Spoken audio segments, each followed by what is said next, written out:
hechos que generen responsabilidades y en muchísimos casos deban resarcirse.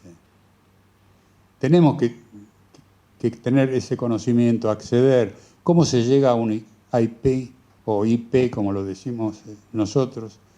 ¿Cuál es la responsabilidad del que conserva los datos? Si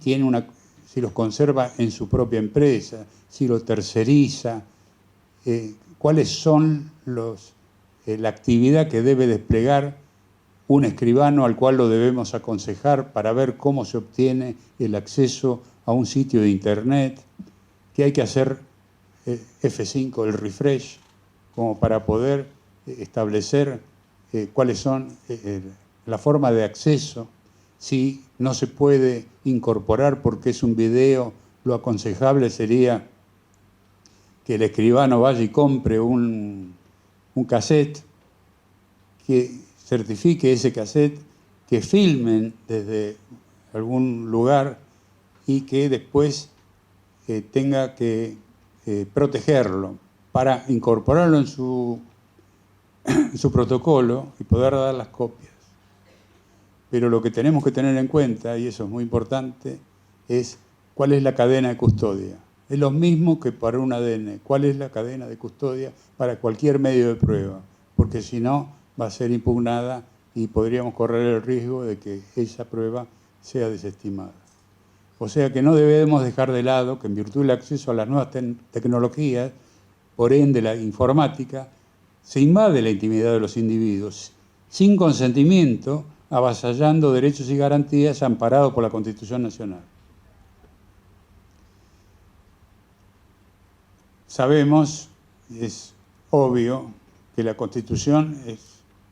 la norma fundamental, o como decía Kelsen, es la norma que está situada en el vértice de la pirámide jurídica, que está simbolizada para nosotros en el artículo 31 de la Constitución, todavía me lo acuerdo de la época de estudiante, que dice esta Constitución: las leyes que en sus consecuencias se dicten y los tratados con potencias extranjeras son ley suprema. Esto en consonancia con la reforma del año 1994, que estableció en el artículo 75, inciso 22, todos los tratados que son ley suprema, como si no existiera el artículo 31, que en la reforma de 1994 dijeron que la primera parte de la Constitución se mantenía incólume. Bueno, esto ya. La ley de firma digital 25506 reconoce a dicha firma un importante elemento de protección en los intercambios electrónicos, promoviendo el comercio electrónico seguro con identificación fehaciente de quienes realicen las transacciones en este medio. Las TIC, que es la abreviatura de tecnologías de información y comunicación, están simbolizadas con esta denominación, es un concepto con significación informática. El término tecnología de la información se usa a menudo para referirse a cualquier forma de hacer cómputos. Enfrentamos la tecnología de los profesionales de TIC y las personas que la utilizan, no bastando con la ubicación de una computadora, como decía antes, al referirnos a Internet, pues la información puede formar parte del procedimiento y procesamiento que puede estar distribuido y manejado en forma remota. Tenemos acceso a Internet desde un teléfono móvil, tableta, computadora, videos, fotos fáciles de incorporar a las redes sociales, mails, mensajes de texto, WhatsApp, que es lo que más usamos, grabaciones, mensajes de voz, etcétera, con capacidad de operar en redes con comunicación inalámbrica, 3G, en el futuro 4G, y cada vez con muchísimas más prestaciones, facilidad de uso y de acceso. Sin hacer comentarios de cómo funcionan las distintas empresas de telecomunicaciones que provocan nuestra queja y que no podemos someter a los tribunales. Conforme el Código Procesal, en su artículo 333, recordarán que establece desde el año 2002, que entró en vigencia la reforma por la ley 25488, el 22 de mayo del 2002, el artículo 333 estableció que debemos ofrecer todos los medios de prueba con la demanda, contestación, reconvención o su respuesta. Y hay que agregar la prueba documental, que es la única que, si uno la tiene, no se ofrece, sino que se incorpora. Federico Bueno de Mata, que es un prestigioso catedrático español, propone una solución clara: admitir y regular que las TICs accedan al proceso a través de la aportación de cualquier medio de prueba. Y yo, por suerte, he conocido esta obra de este prestigioso jurista y estoy de acuerdo. En controversias judiciales de todo tipo, pero especialmente las que tengan contenido informático, sería de gran utilidad la incorporación de un experto informático que nos brinde su ayuda, a fin de proponer la prueba pericial y, conforme a las normas procesales, designarlo como consultor técnico, tanto para materializar una medida cautelar como para la prueba a producirse al proceso. Les recuerdo que en el ámbito de la justicia nacional nosotros tenemos el Reglamento para la Justicia Nacional, que es una acordada de la Corte Suprema de Justicia de la Nación, que la van modificando y actualizando y ayornando. La Cámara Civil dictó un reglamento para la justicia nacional en lo civil, la comercial también. Pero en la civil hay un artículo, el artículo 106 creo que es, inciso I, que establece que cuando uno ofrece un perito, cualquier especialización, debe manifestar si ese perito se encuentra incorporado en las listas registradas en la Cámara Civil, o firmar el perito de conformidad con la propuesta. Esto tiene una razón de ser, que no aparece en los libros, pero viene a cuento, que las compañías de seguros, cuando tenían algún caso complicado, proponían a un experto de renombre, que seguro que el juez lo iba a nombrar, para evitar que lo designaran. Ante una situación como esa, que se quedaban sin actividad, y vieron cuál era esa maniobra, entonces se modificó el Reglamento para la Justicia Nacional en lo Civil como para tener en cuenta este recaudo para no tener inconvenientes en la tramitación del proceso. Para acceder a NIC Argentina, que es la Dirección Nacional de Registro de Dominio de Internet, solo destaco que es uno de los pocos que tenemos que acceder poniendo, si quieren, http o www.nic.ar, sin el com, que es casi todos los sitios del Gobierno Nacional. Ahí es donde se registran todos los dominios y tiene sus actividades. Y quiero destacar otra sigla que es TRIPS, TRIPS, que es diferente a los TIC, pero que tiene esa abreviación por la denominación en inglés. Pero en castellano quiere decir el acuerdo sobre los aspectos del derecho de propiedad intelectual relacionado con el comercio. Entonces hay situaciones que si el conflicto tiene relación con la propiedad intelectual, es muy importante tenerlo en cuenta.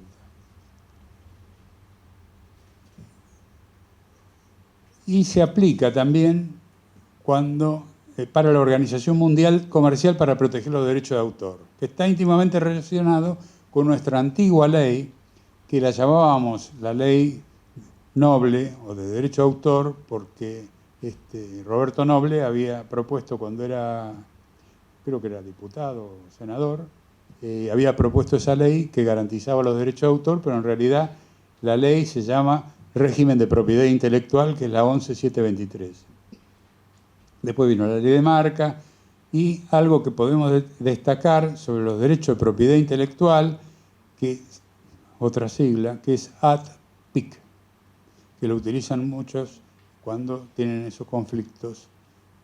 Y algo muy importante para los que se dediquen o quieran asesorar a alguien que tenga relación con alguna de estas compañías que brindan servicios, etcétera, que es el acuerdo de niveles de servicio, cuya sigla es SLA, que en realidad es un contrato accesorio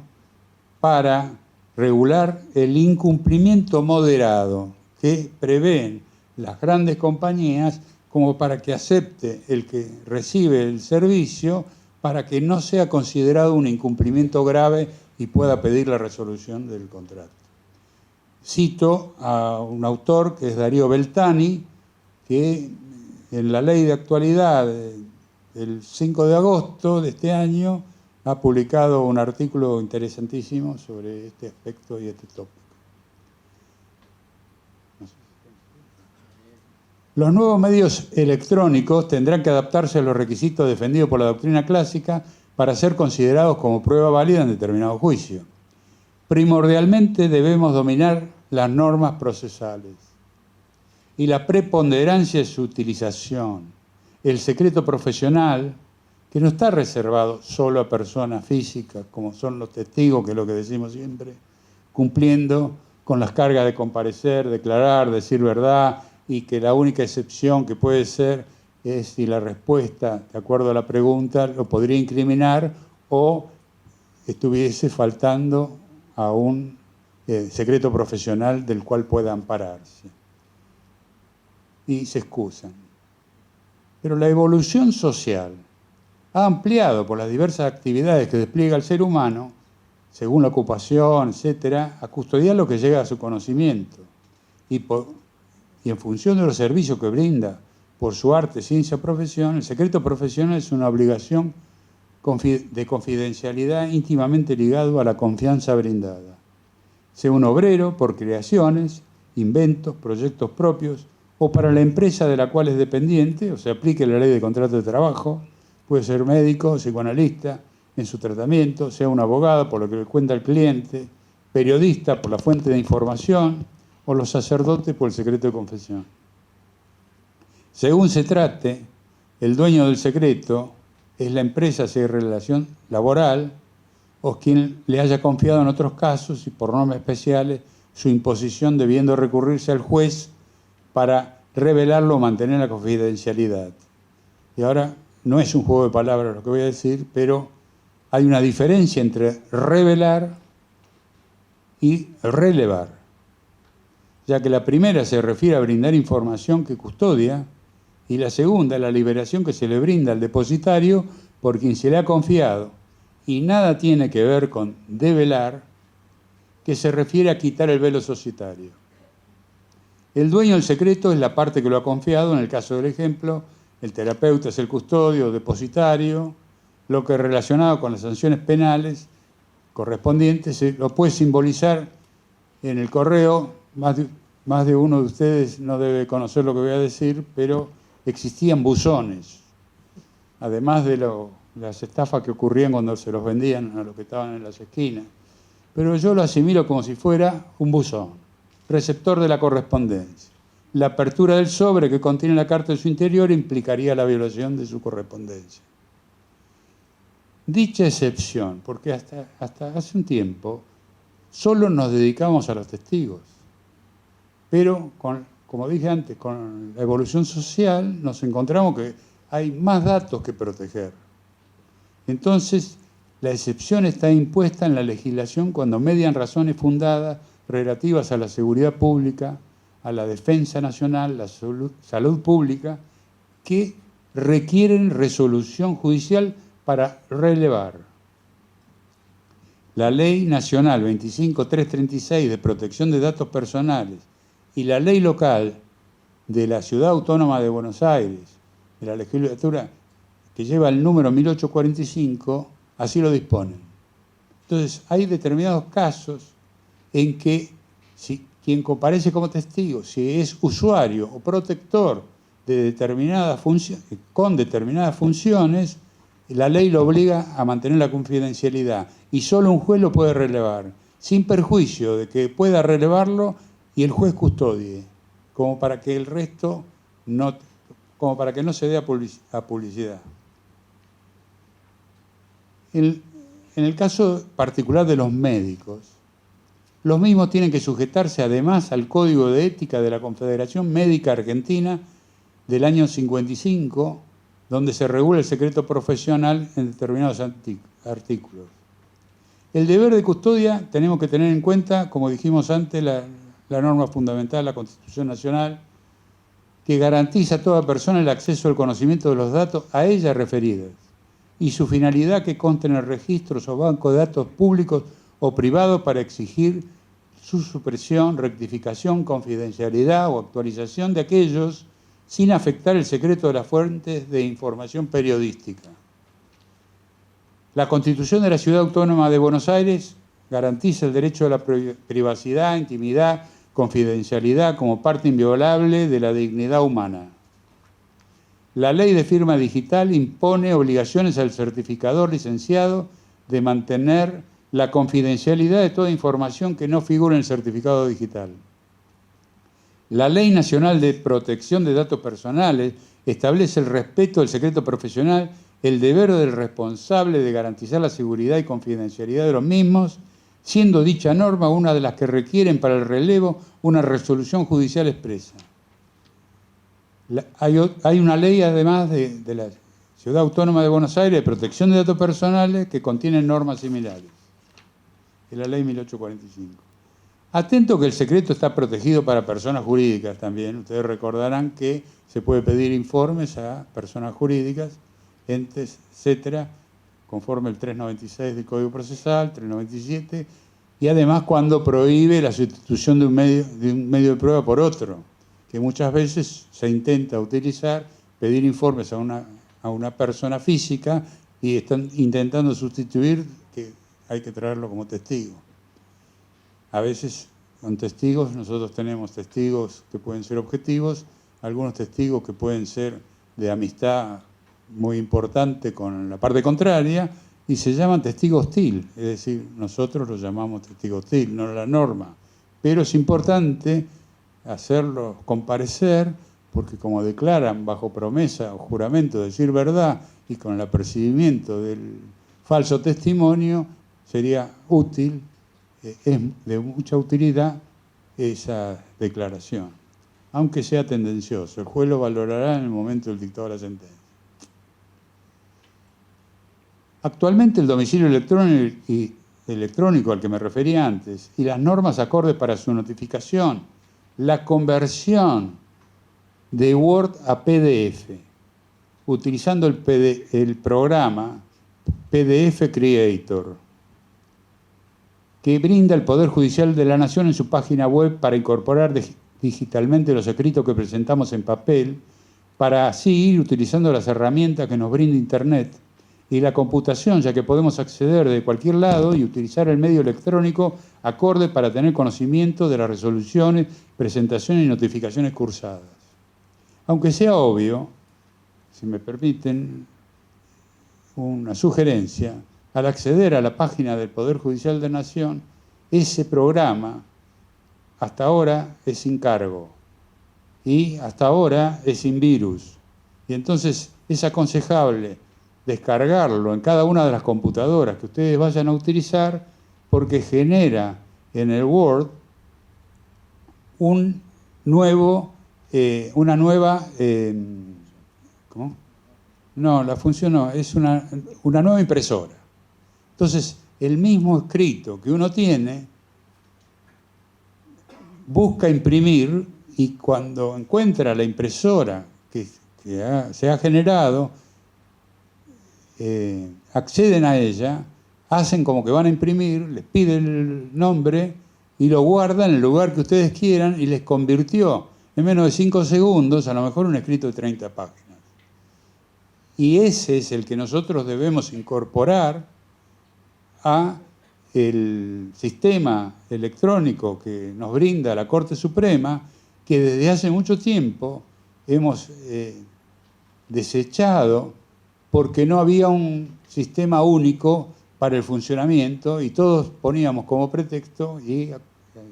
con crítica que se caían todos los servidores, cualquiera sea el nombre. Yo creo que no hay nadie que no se le haya caído alguna vez un servidor, o hay corte de luz, o lo que sea. Hoy en día desde el momento en que tenemos un servidor común, que es el de la Corte Suprema, al cual accedemos, los usuarios no tenemos pretexto. Si tenemos corte de luz, vamos a un locutorio o cualquier otra computadora. La cuestión es que nosotros tenemos acceso y conocimiento, y para las notificaciones electrónicas es otra sugerencia, deberíamos acceder por lo menos 2 veces por día. Recuerden que, de acuerdo al Código Procesal, que en todo sigue vigente, el día hábil termina a las 20 horas, empieza a las 7, termina a las 20. Como las notificaciones quedan efectuadas para todas las partes que estén incorporadas en el momento que los hacen, más de uno tratará de intentar perjudicar y hacer una notificación a las 19:58, 19:59 y quedamos notificados. Entonces es aconsejable esto, más que nada desde el punto de vista práctico, ¿no? Pero, volviendo a los principios procesales, como expresara, que fue el lema de varios congresos, y los sintetizo, no es mi intención abrumar, pero por lo menos saber que tenemos el de contradicción, que permite expresar razones, formular descargo, es el que recepta la garantía que nos brinda la Constitución Nacional en el artículo 18 de la misma. La preclusión, que conlleva la pérdida o consumación de facultades, cargas, actos, etapas del proceso. El de inmediación, que tanto bregamos los que ejercemos la profesión como para que los magistrados la incorporen, que exige el deber de estar, participar activamente y aplicar una facultad saneadora del proceso, íntimamente ligado con la perentoriedad de los términos, que implica que al vencimiento del plazo no se puede hacer retrogradar, o sea, el plazo vencido no renace. Se puede suspender antes del vencimiento. De otra manera, se aplica la preclusión y es lo que se llama la perentoriedad de los términos. El de adquisición procesal, que implica que el proceso se apropia de todo el elemento aportado por las partes, por terceros, por pruebas. El de economía, que pretende mayor resultado, menor costo, en la concentración de escrito y diligencias, eliminando vicios, depurando el proceso, o sea, quitarle máculas, obstáculos, intentar brindar ese trámite más acorde con lo que uno espera. El de seriedad, complementario con el de economía. El de concentración, que está íntimamente ligado con los anteriores. Uno que está receptado en el Código Procesal, que son los de eventualidad y subsidiariedad,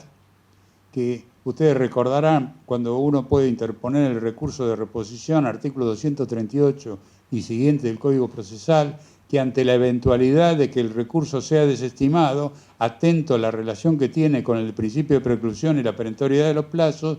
se nos acorta el plazo para apelar y lo tenemos que acompañar conjuntamente, porque el recurso de apelación va como si fuera una mochila acompañando el recurso de reposición, porque ante la eventualidad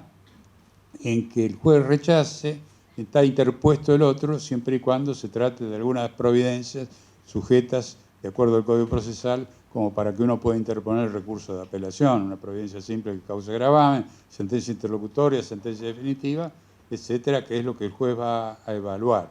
El de saneamiento, tan importante, donde se aplica el principio iuria novit curia, o algunos lo invierten y dicen iuria curia novit, pero en realidad es que el juez sanea el derecho y está íntimamente ligado con el artículo 15 del Código Civil, por el cual el juez no puede negarse a fallar sobre pretexto de oscuridad e insuficiencia de las leyes y debe aplicar el derecho vigente.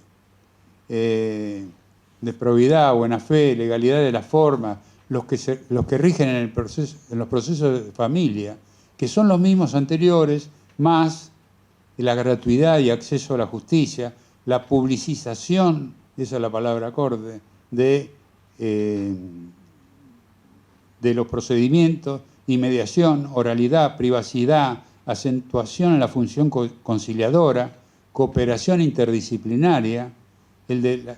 la perpetua jurisdicción, como para que siempre sea el mismo juez o juzgado que se ocupe de los mismos conflictos,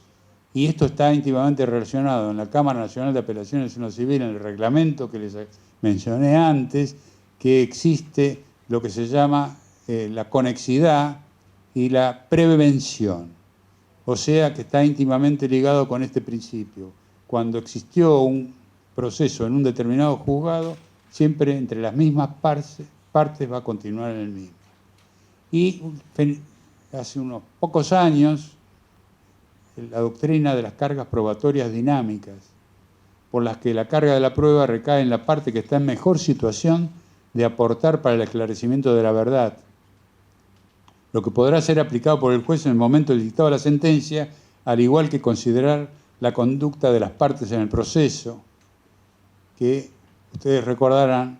que en el artículo 163 del Código Procesal es donde establece cuáles son los recaudos que debe cumplir el juez para el dictado de las sentencias definitivas, y en eso están incorporadas la doctrina de los actos propios, la conducta que es la conducta de las partes, actos propios que no se puede ir en contra de los mismos actos que han realizado, el que está íntimamente relacionado con el principio de la buena fe y de establecido en el 1078 del Código Civil, probidad, buena fe. Además, el caso clásico es cuando ocurre en una intervención quirúrgica